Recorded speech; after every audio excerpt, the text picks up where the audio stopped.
Nandito kami para isama ng bata sa amin. Huwag niyo siyang kunin sa akin! Narito ang court order. Parang awa niyo na, huwag niyo siyang kunin sa akin. Mas mabuti kung hindi na kayo tututol. Hindi magandang tingnan kung pwersahan namin siyang kukunin. Hindi! Hindi! Paano mo nagagawa to, Senyora Altamirano? Bakit napakasakit mong tao? Bakit gusto mo pa siyang kunin kung hindi mo naman siya tanggap? Siguradong ayaw mo sa kanya dahil anak siya ni Rosalinda. Tumigil ka na nga dyan! Wala kang karapatan para manghimasok. Nagsasayang tayo ng oras. Sige na, gawin niyo na ang dapat niyong gawin.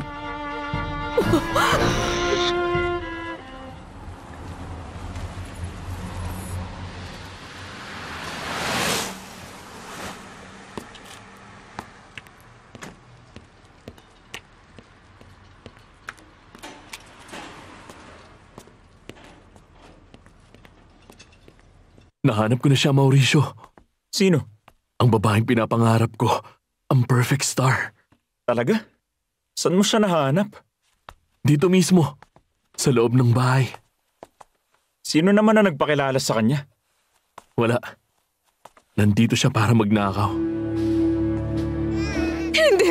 Nakikiusap ako, huwag niyo siyang ilayo! Sumusunod lang kami sa utos, senyora.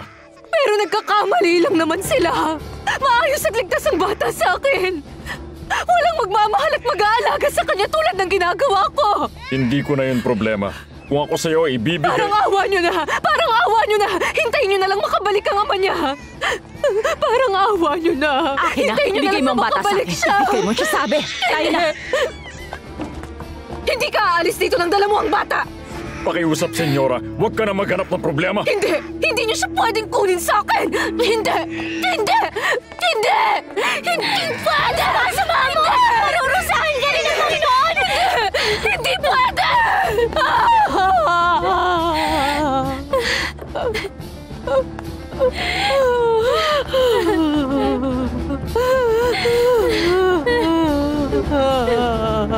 Napakagandang kwento nito. At ayoko na ikwento ang buong detalye pa sa'yo. Para naman masurpresa ka. At nasa naman siya ngayon? Nasa kwarto ko. Natutulog. Hindi. Mali ka nang iniisip. Kailan mo naman ipapakilala? Maghintay ka muna. Ayokong gisingin siya. Biro lang naman siguro yung pagnanakaw, di ba?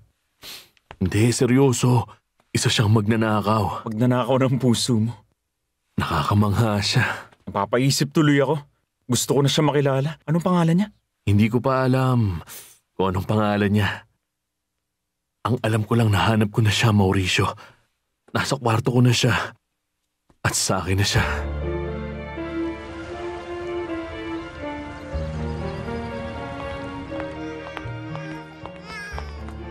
Ikaw lang bahala dyan sa bata.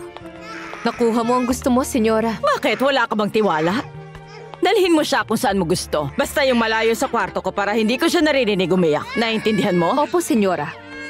Hindi niyo ba kukumustahin ang kapatid niyo? Wala namang pagbabago, hindi ba? Tama, senyora. Walang nagbago.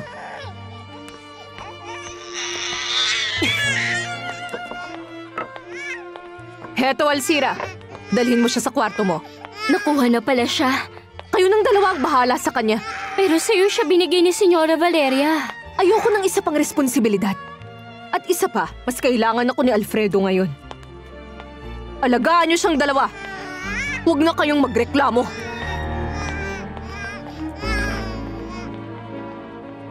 Ay, huwag ka na umiyak. Uy. Ano ba namang gulo to? Magkaroon pa rin sana si Rosalinda ng katahimikan. Kahit nasa kamay na ni Valeria ang anak niya ngayon. Ay, naku, nalulungkot ako para sa iyo, Soledad. Kung kakailanganin mo ng witness para mapatunayang mabuti kang tao, tawagan mo lang ako, Soledad. Salamat, Florentino.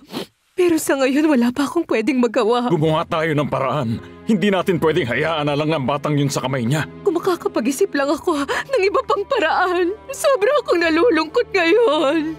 Wala man lang kahit isang lalaki dito kanina. Kahit isa sa atin, wala man lang dito.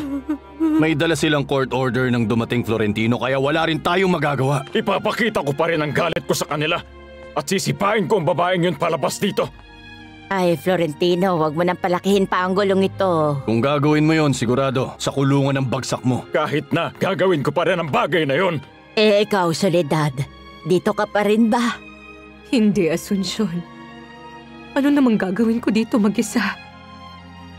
Mababaliw lang ako dito mag-isa. Wala na si Rosalinda. Pati ang anak niya. Kung nabubuhay lang si Rosalinda at makikita niya, oh, Diyos ko po. Siguradong hindi niya magugustuhan kung saan mapupunta ang anak niya.